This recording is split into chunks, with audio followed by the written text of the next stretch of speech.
Hello and welcome to the Taste Like Somewhere podcast, brought to you by Zingerman's Food Tours. Ooh, okay guys, let me tell you. Today we have an incredible guest by the name of Maddy Kostros, and she's a match for my money. She gives me a run for my money. Is that the word? I was going to say a match for my money.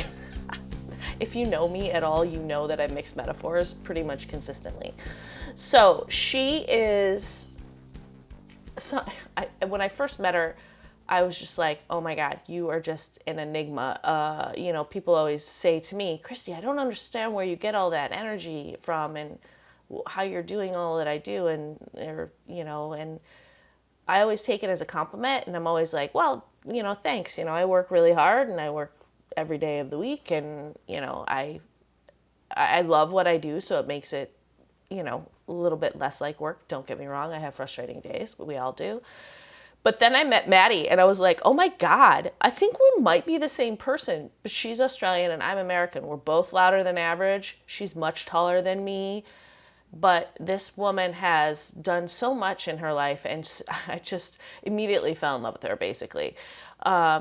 She grew up she was born in Germany, grew up in Melbourne, Australia, and basically has worn several different hats throughout her lifetime at this point and has done some really, really incredible things that have taken her all over Europe and now as a very established, very well-respected business owner and imports wine with her partner at an import company called Simply Grapes here in Copenhagen.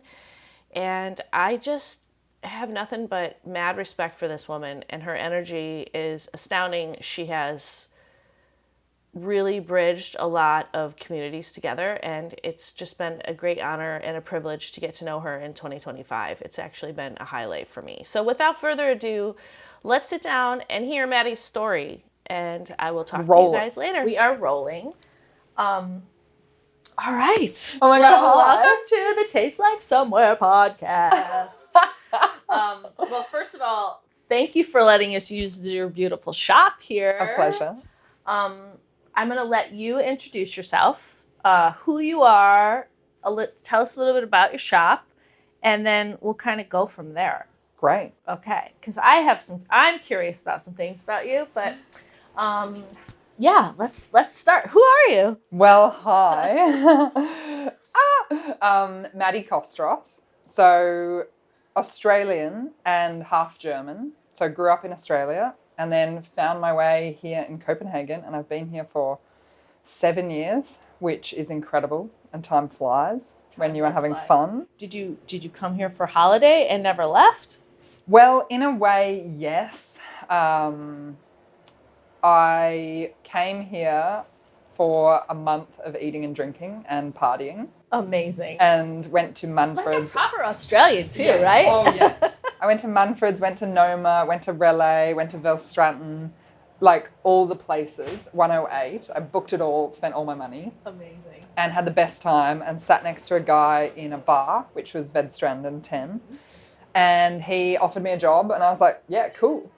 So then I imported wine for 5 years with a company called Österreich Wien. Mm-hmm. So it's Austrian wine focused, and had the best time there. You have a really good Austrian wine selection. We do also have, yes. yeah. So. Well, then in the meantime, met this great guy, Frederick, mm-hmm. who is my partner with Simply Grapes. So we thought it would be clever to live together and work together. So that's been really entertaining. Look, it has been very entertaining. We've had great we're fun. all in, all in. Yeah. No, we've had a blast. It's been really, really hard, but really, really fabulous. Yeah. And the great part is just being able to do what you want, but also represent who you truly believe in. Right. Okay. So let's back up just a little bit. So in Australia. Yeah. Where funny in Australia? Beginning to wine in a way. Okay. Melbourne. In Melbourne. And we had a little farm that was surrounded by vineyards. Your family? Yeah. Okay. And it's Mornington Peninsula, mm-hmm. the farm. Or the farm was, we sold it. And there was vineyards everywhere, but they were kind of very anti to us. We didn't like them because they were spraying 24/7. They were like degrading the land, and it was beautiful, pristine farmland. It was like this monocrop is going up. So I think from the beginning it was like to the monocrop. So then I worked, you won't know this probably, but any Australian will know Dan Murphy's. Okay, I Which have heard of Dan. You've heard of Dan's? Yeah. Okay. God, they got me the start of alcohol. I turned 18 and put my CV in to Dan Murphy's. Worked the Christmas season and was checkout chick. You know, just sitting there scanning vodka, scanning bottles of like crap. And then they did little, staff tastings. And I remember selling a guy a Tempranillo, and the manager was like, "Was that a Tempranillo? Do you know what a Tempranillo is? Are you interested?" And then they put me in all these amazing programs. Did you say yes? I was like, yeah, of course. Like, Yeah, okay. you told me this last week. So, Right. It turns out I do pay attention. Yeah, it turns out I can enjoy that. So they were amazing, and I stayed with them for 5 years and learnt a lot about the sales, drinking sommelier side, did my Wesset stuff in Melbourne. And then the more you want to know about the finished project, like the finished product, you need to go to the beginning. Yeah. So then I ended up changing my university degree to do viticulture and agriculture. Amazing. So it was such a gag. And then ended up working harvests in Victoria. Then I turned 23 and was like, what am I doing in Australia? I'm half German and I've got a passport. Like, get over there. So mom, dad? Mum and dad are still in Melbourne, and mum works in an office in finance. And Is she German? no, dad is German. Dad's German. Okay. Yeah. And he's an engineer. Okay. So born in Germany? Yeah. Moved to Australia when he was 40, I think. Okay. Wow. So maybe 38 or something. So he's so sweet. Like late in life, like I'm going to go to a different hemisphere. Yeah. Start a whole new life. Like, wow. So that's cool. It's and then mum and dad cool. were always very chill because they said, you've had, 20 really good years here. Go have 20 good years somewhere else. Go for it. So that was nice to know. It was like, oh, go for it. Yeah. And do you have siblings? Yeah, Hannah, my younger sibling, 2.5 years. She's amazing. Years. And is she still in Australia? No, she's in Austria. She's an opera singer. What? Yeah, no. Wait, you might have actually told me this. Like, I tell everyone. While we were doing like weird caviar bumps or something last time we were hanging out. Yeah. Okay, she's an opera singer. Yeah, professional opera singer. That's amazing. In Austria. Did you get any of those opera genes in you? Look, I'm very enthusiastic and I'm very loud. So. Also a true statement. So we don't lie. Yeah. I'll accept it. I can, yell out some ABBA. That's amazing. That's amazing. Okay, so worked at Danny's. Dan Murphy's, yeah. Dan Murphy's. Yeah. And then worked Harvest at in Victoria. In Victoria, yeah, a big classic place, like custom crush facility. All while you were in university. Yeah, exactly. Studied undergrad, then went on to masters, but in global media communication. So it was like, because to be fair, mum and dad were like, the wine thing is for fun, right? And I was like, sure, I'll do something else. Gosh, this is a conversation we were just having with Julia just about like being able to be in the industry, but nobody was really taught business. So it was really good advice from them, probably. Yeah, I'm glad I did it, for sure. It was a bit keen finishing school, going straight into uni, then straight into masters. It was like, but to be fair, if I'd taken a year off, I probably wouldn't have gone. Right. Like I would have just kept doing stuff. Right. Because that's the You're funny part. I just like to do things, and then things happen, and then you keep doing things. Yeah. Things happen.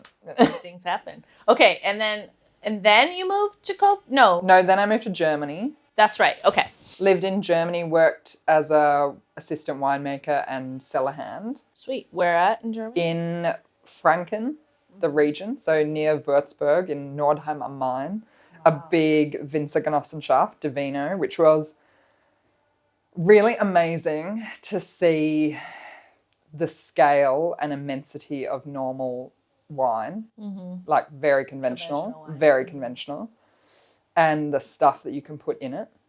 And then actually... Did it turn you off in the moment? Or were you like, hey, this is an experience? You do harvest and you're like, in the madness, and you're like, okay, we just got to get through this. And the teammates were hilarious and fantastic. Love. Great. In the meantime, of course, I met a young German winemaker and ended up moving in with him. So classic. Michael, thank you. We're actually importing his wine as well. Excellent. I'm going to have to look We at love it. Michael and the family. Taught me a lot. But he and the family were like staunch biodynamic people and winemakers. So at the same time, I was like living and learning about this biodynamic life and then working this opposite of it. Yeah, conservative. And then in, I think it was January, I was still working at this cooperative and they asked us to put silver chloride in a tank because it was quite stinky, the tank, and then silver chloride combined and blah, blah, blah. And we mixed it up and you had to use your masks. Like they were You're like, careful oh, of this us. is literal poison. Use the mask. Even so, you mix it up with the, mixer drill and it's still puffed up. Yeah, we had the mask, but the next day or that evening, I was like, oh, I don't feel so well. I went on to have like severe bronchitis for the next 3 weeks. I was in hospital. It was as sick as I've ever been. And they said, oh, it's your lung. I've never had a fucking problem with my lungs. Right. I'm like, it was the silver chloride for sure. So I quit there and then learned as much as I could about biodynamics, went the absolute opposite direction. You're like, this stuff is real. And Yeah. you were like, oh yeah. that, like somehow that was just yeah. Yeah. Wow. Yeah, Okay. for sure. I was like, this is deadly. This is bad. This is bad shit. Yeah. And no one knows that, like that bottle, that tank of wine will get bottled and get put on a shelf. Yeah. No one knows that. Yeah. That's crazy. Yeah. And that's just one chemical of one possibility in one bottle in one producer. Of like, what, 80, 90 possibilities of, Yeah, it's one of those things where like there's this whole movement for organic vegetables and all like thinking about the food that you're ingesting, but no one. I mean, now it's changing. Yeah. We know that. We're in the industry, so it's like obviously I know it's changing. But there's still people out there that are buying that stuff off the grocery store shelf, and you know it's like pretty much not wine. Yeah. I'm or not like sure what in it is, Australia, but it's not wine. the company, you could add tannin. And it was like, they have powdered tannin and you just scoop it up and dump it in your tank. And you're like, but, and then when someone is tasting a supermarket wine, for example, and they're like, it's very chocolatey. I'm like, that's fake tannin. Yeah. Like, wow. There's nothing natural. Or like very about that. oaky. I'm like, that's chips. It's just fake. Like, it's crazy. Yeah. But yeah, so I went hardcore biodynamic and then actually finished working with Michael and finished with Michael. Thanks, Michael. Like, thank you. Thank you. For your service. Time to go. I'm out. Worked and learnt on a biodynamic farm, like agricultural farm, just north of Hamburg. Went to the Dornach, Switzerland, Goetheneum, which is where the Steiner movement kind of is the headquarters for. Did like a month of learning around there and some Steiner courses. Was Australian. No, not Austrian, but he's not. Never did work in Australia. Well, funny that you say that because he never went to Australia as far as I know, but his methods came across.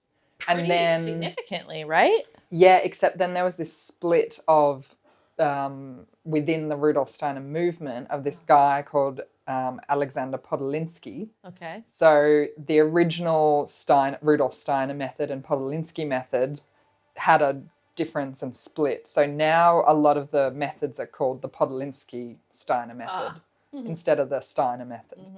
So that's Is there a really distinct difference? The main difference... We're tangenting, but I'm curious. Yeah, the main difference is where you're sourcing your preparations from. Sure. Are you sourcing them externally, like purchasing your silica and your herbs and your whatever? Or are you finding them on your property? Or are you working with your own cattle or that kind of thing? And Steiner is like 0 kilometer, find it on your property? Well, Steiner doesn't mind purchasing external, but says it's best to make it. And then as far as I know, the Podolinsky method says it should be local to you. Right. So, which makes honestly more sense. Let's be honest. Like, yeah. That's the hard part. So I went hard into biodynamics. And then I think I bounced back into like a common sense realm for me of where... You didn't need to like... Yeah. Dance around with the moon. I mean, that's really nice, but It is really nice. Yeah. There's a time and a place. Yeah. And some of it as well doesn't make sense in terms of just like following a calendar religiously. It's like, well, if it's going to rain today and it says to do this, that doesn't make sense. Right. You know, so there should be leeway, but you understand a depth of meaning or the depth of what the seasonal change should be, and then you use your own common sense to do it. Sure. In my opinion, that's what Steiner was actually trying to say. You know, like be as connected as you can be and understand as much as you can, and then translate it for yourself. Cool. So, Super cool. Yeah. Okay. So then I worked in Austria, Uh-huh. did a harvest in Austria with this hilarious company, Weingut Brunelmeier, which is a classic. Like every Austrian knows it. Every German knows Brunelmeier. They are epic. It's in Langenlois. It's amazing. And they were quite classic in their wine style, but had transferred everything in the vineyard to biodynamics. Nice. And they're 180 hectares. Holy So I was that's really huge. interested to see how they could do that on a big scale. Uh-huh. So they were wonderful. And they were also pulling it off. Yeah, very beautifully, very well. Wow, yeah. cool. Manpower times 10, which was incredible. And then also doing this pruning system called Simonet Essierch. So it's like the best pruning system in the modern time, started by an Italian guy, Marco Simonet, I think. So it's pruning for like sap flow and understanding the vine and how, you know, cuts impact the death of a vine or whatever.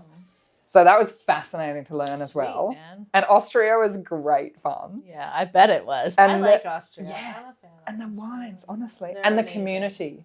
Yeah. I think that was the big thing from Germany. We were the weirdo biodynamics in this tiny little town. There was 3 other naturally biodynamic winemakers that we liked and were local. In Austria, it was like, oh, you know my friend Klaus Preisinger. Oh, then you know the Pitnauers. Oh, you know Leumer. Oh, then you know Arndorfer. Oh, then you know Ogar. But then you must know Chepe. But then you know It was like, oh my God, what generous, kind community people. Cool. I wonder why that is, considering how close in demographic and like, I mean, just it's close. It's geography. It's also the scandal in the 80s. Okay, tell me about the wine scandal. Well, tell people about the listeners. So in I think it was the 80s. It was a big one. It was a big one. It shut down the entire industry of Austria and northern Italy, because actually I think Italy might have been a bit worse because they ended up killing a few people, but Austria ended up putting glycol into wine, which is the refrigerator liquid basically, which is sugary glycol.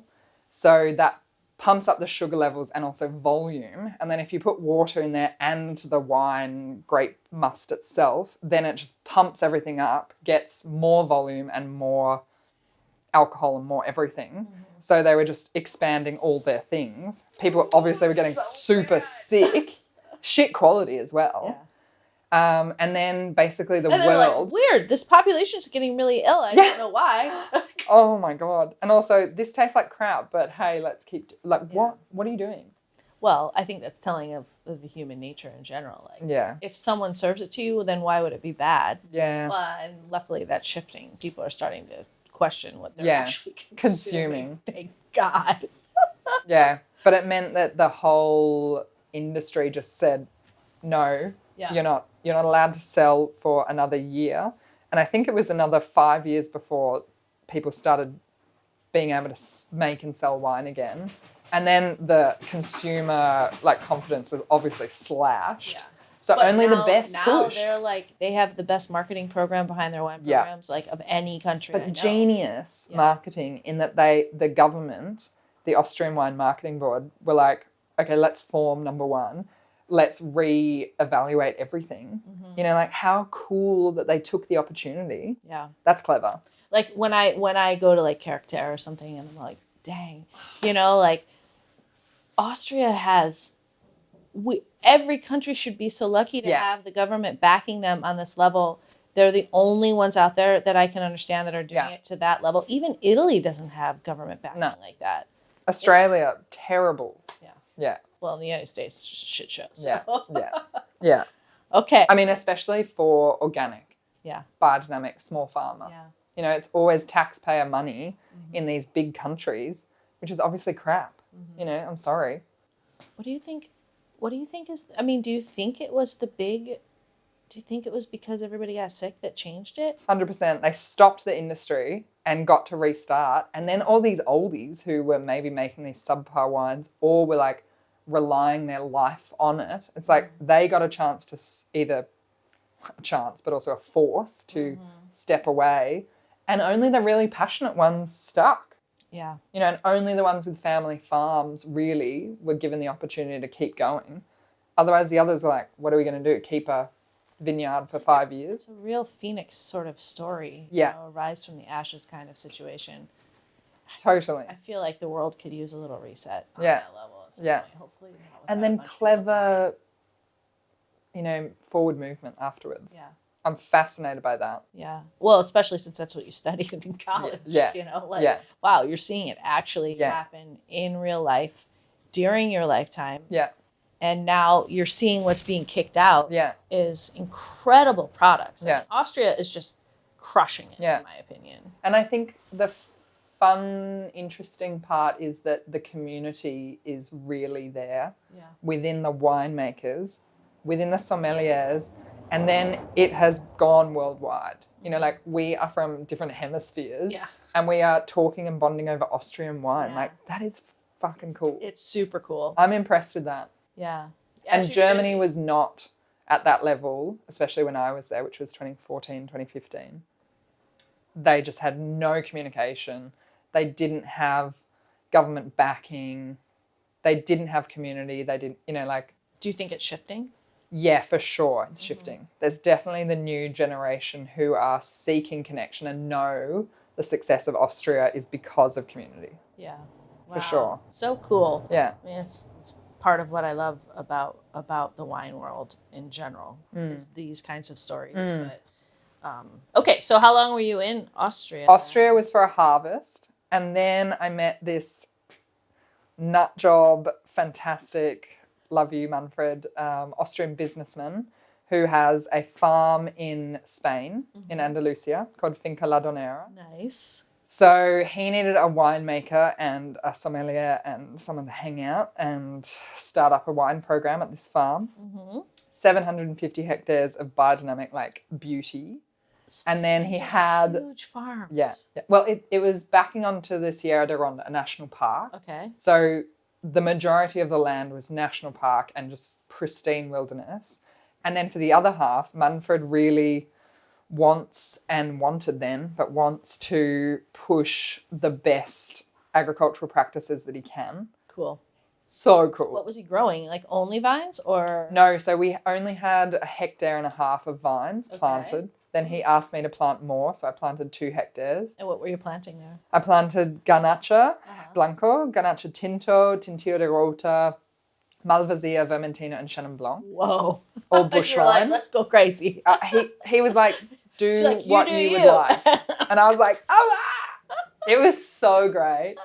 And they have a little eco-luxury resort on this farm. So there was 5 bedrooms and 2 yurts. So there's...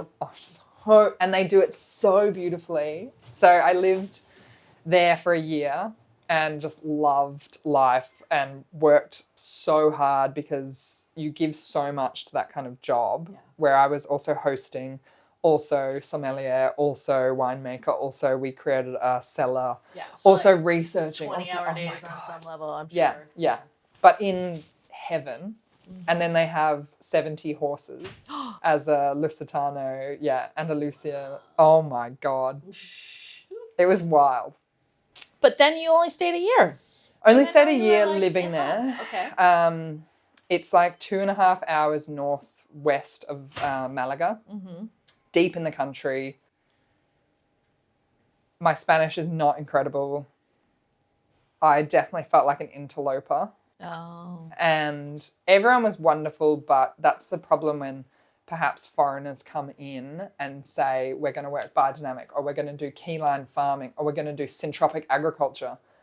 The workers were like, okay. Like, first of all, Yeah. what is that? Yeah. Yeah. Yeah. Yeah. And also they would go, okay, boss, and do the work, but they didn't get it in terms of like, no one had told them about it in Spanish or Andalusian.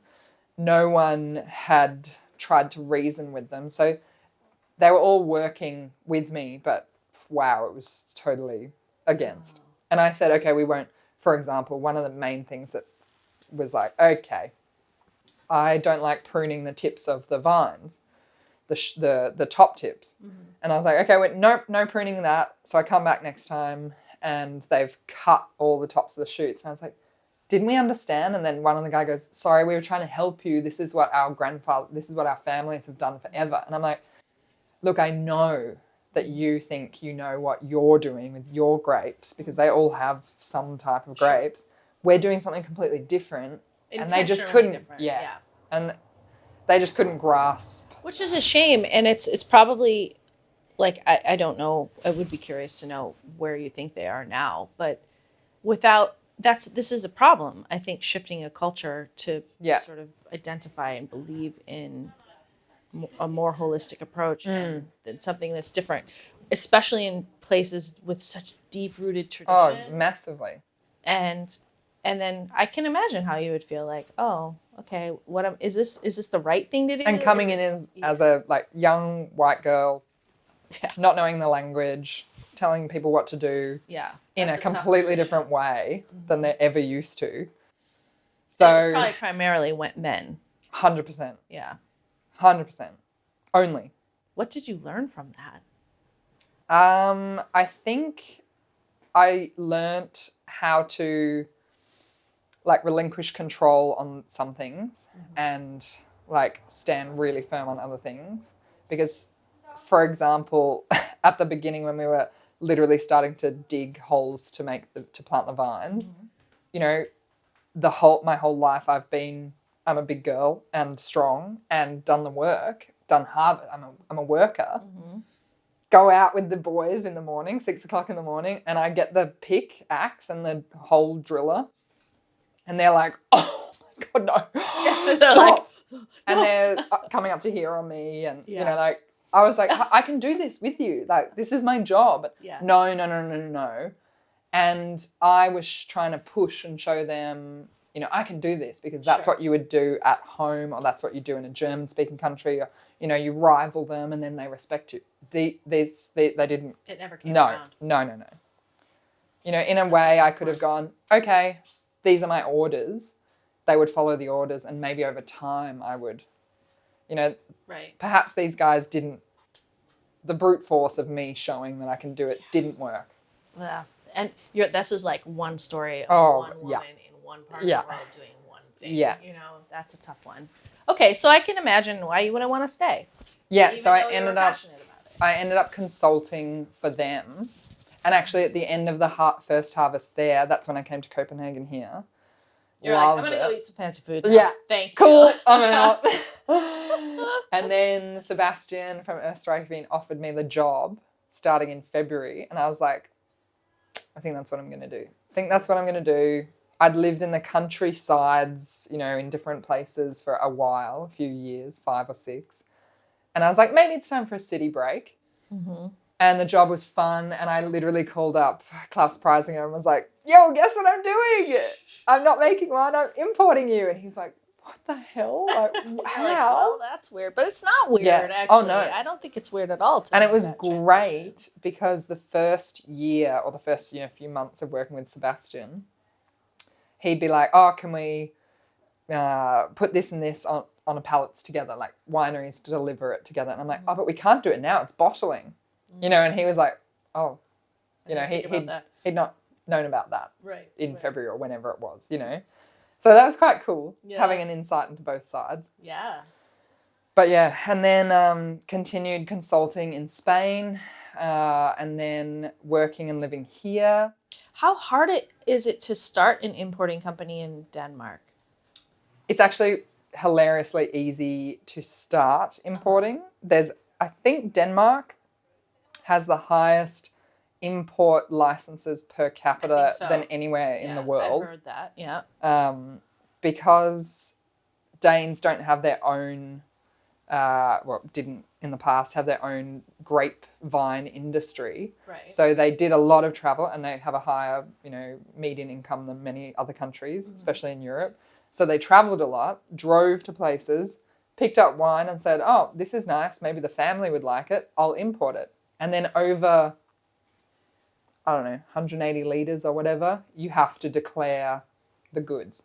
Under 180 litres, it's personal use or whatever the amount is. Personally import. Yeah, you can just bring it in. Yeah, okay. But if it's over a certain amount of litres, then you have to declare it. And then that's when you start getting into tax exactly issues. Exactly. Is that complicated? No, not really. Wow. Yeah. I mean, it's such you need to learn it, but that's it. Yeah. And it's like, I guess because it's just a country too, like in the States, each state is its own thing. Yeah. And some are 3-tiered. I traveled for a bit in Central and Eastern Europe and Georgia with Zev. Mm-hmm. Oh, yeah. And exactly. Yeah. And he was telling me, and Crescio and all that lot. Yeah. And they were telling me you have all his wines down here. Yeah. The best. The best. Yeah. Love that lot. They were so kind as well. So cool and generous. It is such a small world. Yeah. It's weird. It is really weird. And you go to Character, for example, and you're like, the world just shows up. Yeah. I actually haven't been to the one here in Austria because I'm always working during that time. But since they started doing it in New York, I haven't missed it. Cool. The one coming up looks good as well. Yeah, it's in a new location. Oh. It was in Manhattan on the Rockefeller. Like at the ceiling, the rooftop of Rockefeller, which was always a bit crazy. So I think it's actually going to be a little bit better to have it a little bit outside and more space. Good. But it got big fast, really fast. And interesting because there's a few more winemakers attending this one in America than there are in the Austrian one. I know there's a few because they get an excuse to travel. Well, I think it's because there would be more of a uproar if they came in the Austrian one. Huh. The Austrian one is still very, in just my opinion, the Austrian one is still very Central Eastern Europe. So like, why would Australia come? Sure. Why would America come? Yeah. But when they travel over to America, it's kind of a different beast in a way. Yeah. In my opinion. Yeah. I love it. Okay, so then you were traveling with Zeb for a little while. Yep. And Nico and Marco and Crescio and the whole gang. That was amazing. Yeah, they are really wow people. Influenced my drinking and communication a lot. Maybe not in the most healthy way, I guess, on some level. I mean, it was great. Yeah. They were so great. We had such gags, such laughs. But then I was here in Copenhagen and really getting my teeth into working and enjoying it because Sebastian, my last boss, was so wonderful and basically handed me the reins and said, do whatever you want. And it was just him and me running the company. Mm-hmm. So I did all the imports, all the logistics. How many bottles were you importing? I don't know. Or how many, wineries, I think 43 in the end. Yeah, 43. That's a lot. A lot of wineries and a lot of large volume, but he's very clever in that he didn't keep a warehouse. So it was all on this pallets came in and I would calculate almost perfectly most of the time. You're almost. I think it was amazing. Pallets came in, I would hand unpack every pallet, every box my hand touched. Mm-hmm. I would do all the deliveries and I'd know, okay, there's 60 bottles of this. I need to sell that before we can get more, blah, blah, blah. Mm-hmm. It was truly Tetris and incredible one-on-one with restaurants. So it says so much about how your brain works then. Yeah, that you are a logistic lady. Oh, I love that. That was so satisfying. And also because he just said, take the power. Yeah. And I was like, oh my God, okay, I will. Yeah. It was so cool to be able to just. Yeah. And I definitely made a few mistakes. And I remember crying to him being like, I messed up and we don't have this. I didn't order this pallet. And people are asking for it. and it's something we should have always had in stock, and I just missed it. And he's like, also, he was fantastic to work with, best boss I've ever had, because he looked around the shop, which was packed with wine, and he goes, I think we've got enough wine. Yeah. You order it. Just relax. Get it in. Yeah. And it was like, oh, wow. Yeah. It's not the end of the world. Yeah. It's a pallet of wine. Yeah. Yeah. But it was the trust of like... And what were the restaurants that you were kind of building your relationships with? My like God. All big ones? All the best. Yeah. Like, all the best. Yeah. It was incredible. That's so cool. From north to south to east to west. The one thing, when I first met you, which was just in May, like, as we know, we met during the MAD symposium. And I was just like, God, she is connected, man. I don't know. I just was so curious about you because you were so local, but clearly not local. And I just wanted to know more. Yeah. Yeah. It's like, she's a Spitfire. I want to know what's going on with this. I think I say I was lucky in the job because the job immediately was like, here are 200 restaurants. Yeah. Your job is looking after them now. So it was like, okay. That's a lot for one person. Oh, yeah. So you had to grasp that. Yeah. But I enjoy that. Mm-hmm. And I think that's definitely the type of person I am. Mm-hmm. So it's like, I got it handed to me, but at the same time, I also took it, I think. Right. And then since then, so then I met my partner, Frederick, who you met just before. Mm-hmm. Love. He's gently a little bit younger. So a little bit young. You cougar. Yeah. Just kidding. He's not even 30. Oh.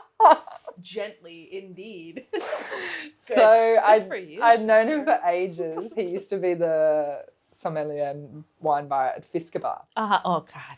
Best. One of my best, most favorite restaurants in all of Copenhagen. Yeah, they're wonderful. Yeah. So I'd worked with him pretty closely. He did look a tiny bit familiar, but I don't know why I would have ever met him before.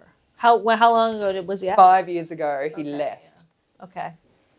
Maybe. And then he was there for 5 years. Okay. So maybe at the very tail end, I saw him in passing. Yeah. So I worked really closely with him, but was like, oh, what a nice little boy. You know? Like, oh, you're also a little handsome. No. I'm so young. This is still... I should not even entertain this. I'm not even looking. No, then we had COVID, which was actually an incredible time here, I have to say. Sorry to everyone. In what way? In that the government was incredible and supported nearly everyone. Small businesses suffered, and especially restaurant industry did suffer. Yeah. But as an individual, it was like, go home and have a great time. Cool. So, and I lived in a villa with 6 other people. Oh, and so you weren't isolated necessarily. You had a nice... And the government said, please try not to be more than 10 people. But, you know, they were also we can't enforce it. I was in Switzerland when Italy was shut down with my Italian partner. And I was like, he was like, Italy's going to shut down in 24 hours. So we pulled out our notebooks and we were like, okay, if you can't get on the train, because he would have to go right through the epicenter. At that point, we didn't know that exactly it was the epicenter. Right. But then I was supposed to fly from Geneva straight to Copenhagen. And I called my business partner here and I said, I have this feeling that maybe I shouldn't come. Yeah. I should probably head back to the States. And she was like, why? Everything's fine here. Everybody's just out and about. And I was like, girl, I can see the wave coming. Yeah. And I'm super glad that you're feeling good, but I don't think this is going to go well. No. And I left the next day. That's wise. Yeah. Mum, when we first locked down, Mum was in hysterics and calling and like, I'll give you the money, get on a plane right now. Please don't like, be over you might never be able to come back, you know. Well, and Australia was really, really tough. I'm so glad I wasn't there. Yeah. Wow, they had a tough time. Yeah. While we were swanning around in summer. You know, so swimming. Like really enjoying ourselves. Oh no, we can't hang out so close. Great. Wow. So we reopened in May for the summer. You know, everyone said, oh, well, winter's the bad time. So we're allowed to be out. So Fisker Bar was a big opening party, and I did a lot of wine for them. So then I was there helping and chatting and met Fred and had a nice time with Fred. So, and then we did like Hot Girl Summer, which was obviously... Wow, you really did have a very different career experience. Then we did, summer of like, no, we don't want to be together, but what up? Yeah. And then he finished it, at Fisker Bar after we had visited Weingut Odenstahl, this amazing producer from Pfalz region, Andreas, adore, love you, Andreas. And we'd all said, oh, wouldn't it be nice if we could work with you and import you? And I was working somewhere else, but it was like, oh, it'd be lovely to work with Andreas. We love him. And then literally like 3 weeks later, why don't we try? Yeah. So then from the beginning with Fred's Simply Grapes, I was along on every trip and on every like chat and thing. And then kind of fantastic but annoying, shot myself in the foot there. Vinas Mora, Nico, Crescio, and the other dude. I'm so sorry, I can't remember his name. They started Vinas Mora, released Vinas Mora, called, obviously, I was really good friends with them, I am really good friends with them, would you like to import? And Fred came with me down there to like see it all, obviously business trip to Croatian Sea. And he was like, I want to work with these guys. And I was like, no, I want to work with these guys at my other company. So we agreed to split. So we'd both co-import. Oh, wow. So now the other import also imports Vinas Mora, but which is great. In fact, that's lovely. Okay. Yeah. Okay. And then at what point did you decide to leave there and come here? It was because after 4 years at the other import, I could do everything, basically. So I did fully capable of doing this, and also was working real hard, doing all the import, all the logistics, all the paperwork, all the unpacking, all the distribution, all the delivery, all the driving, all the invoicing, all the bookkeeping, all the finance. Girl, that's incredible. So it was so cool, but it was so much work. And the last year there, I said, no, I can't do it all. I'm exhausted. My back hurts. At that point in time, probably had grown the business a substantial amount. God, had I? Yes. So what was the work of one person was probably now the work of many people. Yeah. So in the end, got a guy to do logistics or delivery, logistics, whatever. And then a girl to do bookkeeping. And then I said, shall I join the company properly, or what's the vibe? And no shade at all, but it was Sebastian's company, so it was going to stay that way, which is cool. But I was like, okay, I've done 5 years here. What do? I want to do something now that's for myself. Yeah, it was time. It was definitely time. Yeah. So found another really cool girl, Emily, to take over, and said, right, Fred, I'm jumping on board, whether you want it or not. And of course he wanted Love it. you. Yeah. So this was only 2 years old, 2.5, maybe 3 years old. Clearly already helped him. Massively. And I knew every single winemaker anyway. Right. So it was cool and easy and lovely. And then jumped on board, and it's been cool but hard because Fred and I are very similar in that he can do everything and I can do everything. So it's like, okay, well, what do we like to do? I like delivering in the car because I get to chat with my friends and, like deliver some wine and talk about stuff and, see the city. Yeah, I don't really want to invoice people. Yeah. But then I could. Right. But then you could. But like, what do you... we were a bit polite at the beginning. And then it got a bit frustrating. It's like, well, why don't you do that? Well, I could do it. Oh, okay. Like idiots. Communication. Right. Communication, key. Well, also you're building a relationship. I mean, this is complicated stuff here. Yeah. Like I don't think I could work with my partner. I don't know. I actually think I probably could, but yeah, it's complicated. I mean, it's a joy when it's working really well. Yeah. Really, truly wonderful. Same. And you don't have to have that separation between business and pleasure. Yeah. Like, it's just life. Yeah. And there's something really lovely. And about he's got his having strengths on one thing. I've got my strengths Sure. on something else.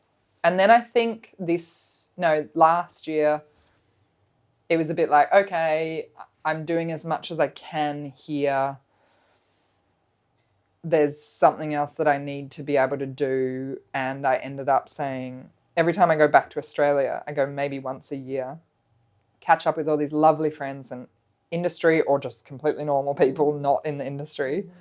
And they're always asking about what wines are you drinking? What's it like where you were going? Or like, oh, have you bought something back? And I always used to bring suitcase wine, of course. Suitcase wine is my Oh, favorite wine. Ideal. Except you're limited. Yes. So I thought, no, fuck sort it. of, yeah. Let's bring 3 pallets. Oh, Yeah. no shit. So now you're importing into Australia? Yeah. She thought that was a good idea. Wow. Okay. So that has also been incredible and so crazy to be in a home country, but I haven't lived there for a long time, and be like, this is my life over there. And wow. So now are you going back more often? Yes. Yeah. Wow. Yeah. And then in the meantime, I was also a bit hungry for maybe this connection of women in this industry, which was spurred by Fred and I going on a wine trip and him saying, let's bring some sommeliers, let's bring Alex, Damien and Eric. And I was like, I love the boys. But I've been on a trip with Damien, I've been on a trip with Eric. Can't we bring a girl? Yeah. And Fred goes, yeah, who? And I was like, okay, well, what about this? No, she can't really buy. So it would be a fun trip, but it wouldn't be a business trip, which it needs to be if we're a small business. Right. At a wine trip where we pay half or something. Right. You need to have hopefully something out of it, right? Mm-hmm. So, what about this? No, she's leaving soon. Okay, well, what about... it was Which a is pain. also super telling about Copenhagen right now. Uh-huh. Uh-huh. It makes me sad. Mm-hmm. Okay. So then we had our wine fair last year of nearly all our winemakers coming here. And a really cool girl came up to me, Alex, who has 2 restaurants with her husband, Rascal and Laban. And she said, Maddy, we haven't really talked, but, I love you and what you're doing. And she was a bit drunk. And she's like, can we catch up and have a coffee? Like, I don't have any friends in this industry. We're brand new to it. Can we have a drink? And I was like, fuck yeah. Amazing. So we caught up and basically devised a wine club of women in Copenhagen.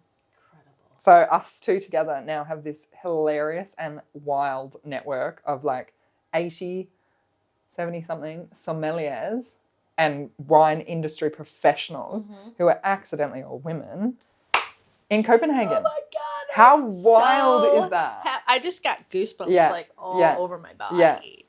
Yeah. That's amazing. So good. And it's professional, focused, work focused, and then everything else is like accidentally there. You've got the power, you've got the energy, you've got the community, you've got the network, you've got the passion. Like I want it. I always said all I would have to do is just like figure out a way to move here. And now I really, I'm like, why is this not my community? Yeah.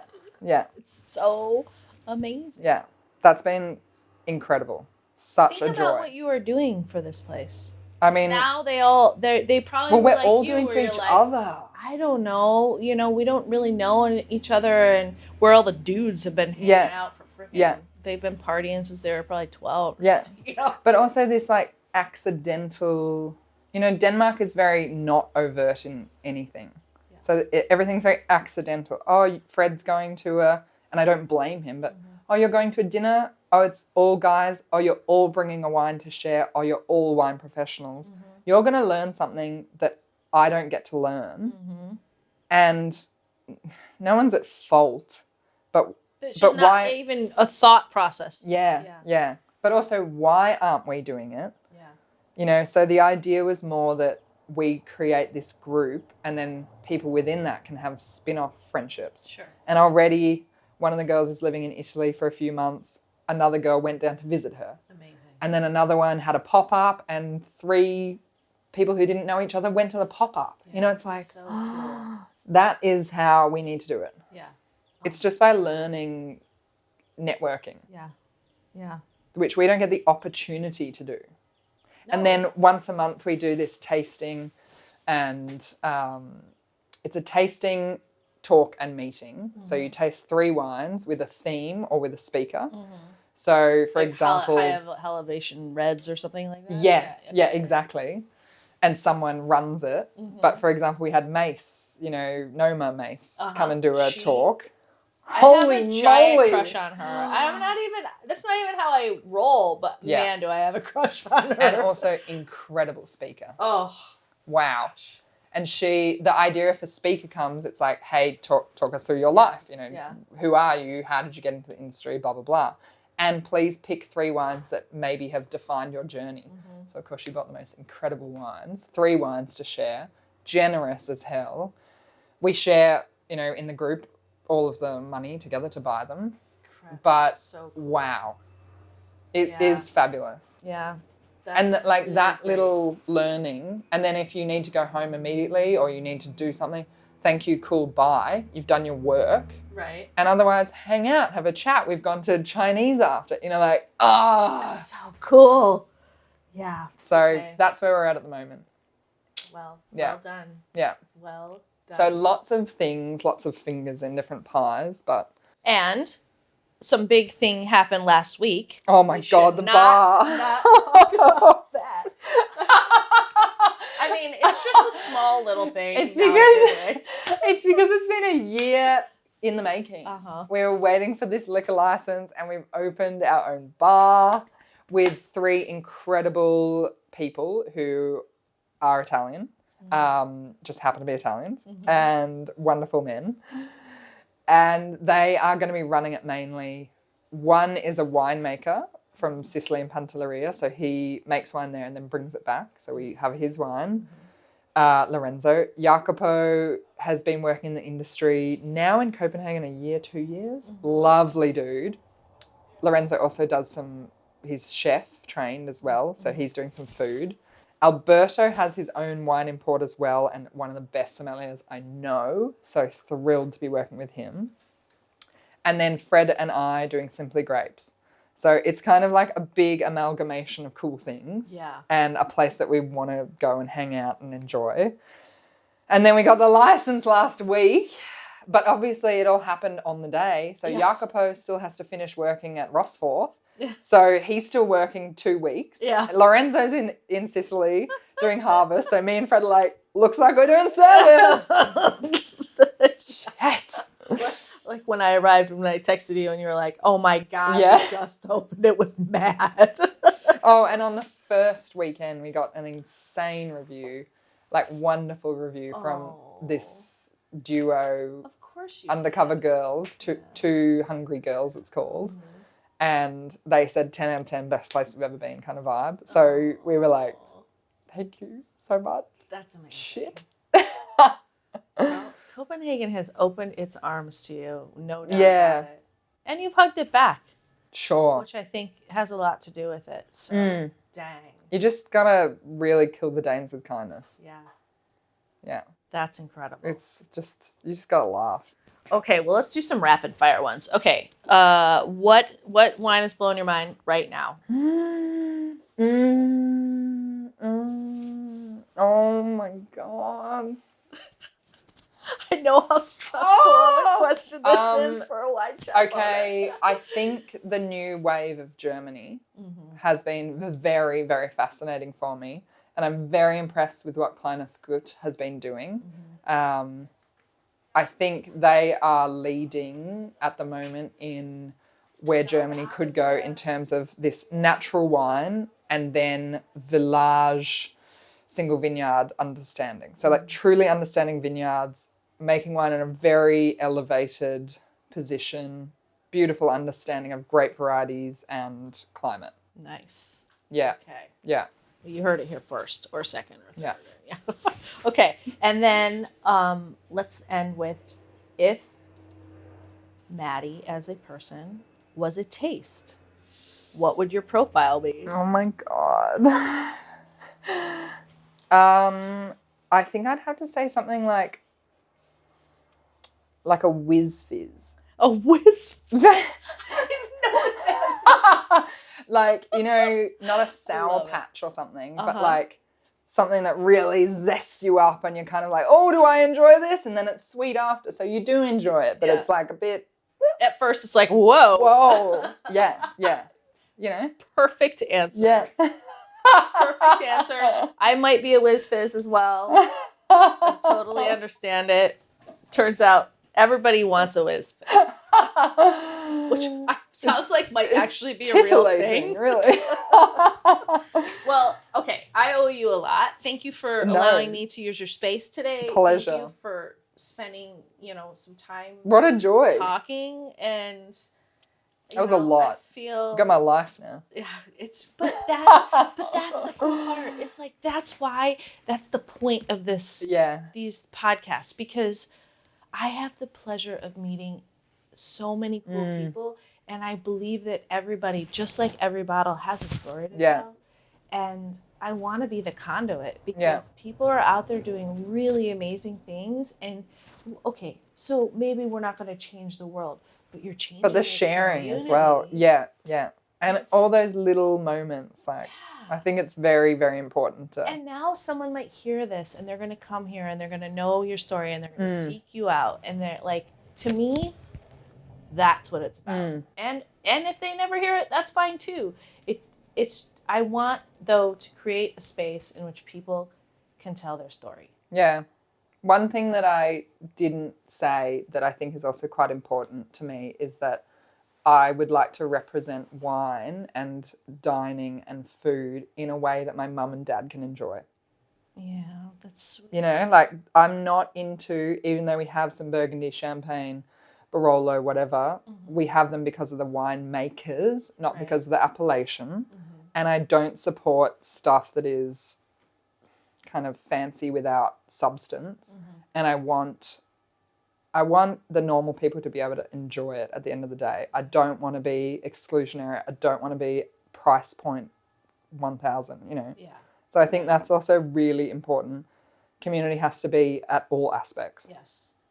Instead of just privilege. Yeah. Because boring. Let's face it, a lot of our industry is privilege. Yeah. And it's important to keep that notion of like, no, it doesn't have to be privilege. It shouldn't be privilege. And actually good quality and luxury is from the basic fresh air, fresh vegetables, fresh produce, you know, like true Which luxury. I do think the Danes are doing a really good job at. And we talked a lot about this after the MOD symposium, because I struggled a lot with like, God, all these people here traveled from all over the world. That is definitely a privilege. We got to eat. I mean, the food there was like, oh my God, mind bending. I still can't even really. I'm again goosebumps. Like, it was really unbelievable. And how do we figure out how to have these conversations about the future and conversations about, a real sustainable community living that isn't about privilege? And I think I don't have the answer. I don't know that it's as simple as just a switch of the button. I think it's a shift in philosophy. It's inviting the women at the table. Yeah. It's all those little things that matter and hopefully will make an impact. Yeah. Long time down the Yeah. road. So anyway, thank you so much. Well done. Thank you. You are great. All right. We are out. Yeah. Thank you for joining us on this episode of Taste Like Somewhere, brought to you by Zingerman's Food Tours. If you enjoyed today's conversation, please be sure to subscribe, leave us a review, and share it with your fellow flavor seekers. Want to taste the world with us in real life? Learn about more in our upcoming tours at zingermansfoodtours.com. I certainly would love to travel with you. Until next time, keep exploring, keep tasting, and remember, the best stories are the ones that you can savor. So have a great day, and we'll talk to you next week.